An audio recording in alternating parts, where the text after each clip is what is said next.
बिस्मिल्लाहिर्रहमानिर्रहीम। अस्सलामुअलैकुम दोस्तों, क्या हाल चाल हैं। मैं उम्मीद करता हूं कि मेरे तमाम दोस्त खैरियत से होंगे। दोस्तों, नियाज़ भाई आपके लिए जोड़ी बछड़ियों की लेके आए हैं। एक साहिवाल बछड़ी और एक लेके आए हैं चोलस्तानी बछड़ी। जो साहिवाल की है ये खीरी है और चोलस्तानी बछड़ी 2 दांत हो चुकी है, बिल्कुल तैयार है। इसी साल कुर्बानी के ऊपर अगर कोई दोस्त लेना चाहे या ब्रीडिंग के लिए कोई दोस्त इस्तेमाल करना चाहे तो वो कर सकता है। चेक करें जी, माशाल्लाह दोनों नियाज़ भाई के डेरे पे खड़ी हैं। लोकेशन है इसकी हरूनाबाद सिटी, ज़िला बहावल नगर। मज़ीद डिटेल के लिए आपकी स्क्रीन के ऊपर नंबर भी है नियाज़ भाई का, आप उनसे रब्ता करके मालूमात ले सकते हैं।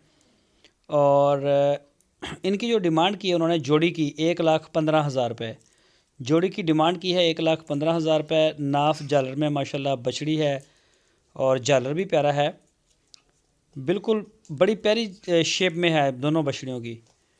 तो पूरे पाकिस्तान में कार्गो होम डिलीवरी की सहूलत मौजूद है। जो भी दोस्त आर्डर देना चाहे वो अपने घर बैठ के भी इनका आर्डर दे सकता है, ये आपको डिलीवर करवा देंगे। अगर कोई दोस्तों के डेरे पे जाके चेक करना चाहे तो वो सोने पे सुहागा है। जाके आप देखें, डील करें और ख़रीदें। कार्गो की सहूलत मौजूद है।